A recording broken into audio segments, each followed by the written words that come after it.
আসসালামু আলাইকুম। আজকে ট্রাই করলাম পেশরি বিফ। এর জন্য আমি নিয়ে নিয়েছি মাংস এবং সব উপকরণ। এখানে আমি নিয়েছি টমেটো, আলু, পেঁয়াজ, রসুন, কাঁচামরিচ,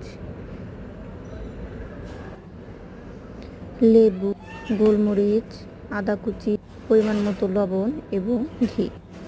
এবার আমি মাংসের উপর সব উপকরণগুলো আস্তে আস্তে সাজিয়ে দিচ্ছি। আলু, টমেটো, এরপরে দিয়ে দিচ্ছি পেঁয়াজ, আস্ত রসুন সুন্দর করে কেটে ধুয়ে নিয়েছি।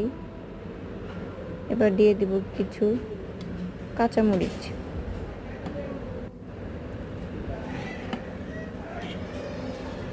কিছু কাঁচামরিচ দেওয়ার পর এরপরে দিব দুটো তেজপাতা, আদা কুচি, দিয়ে দিব এখন গোলমরিচ,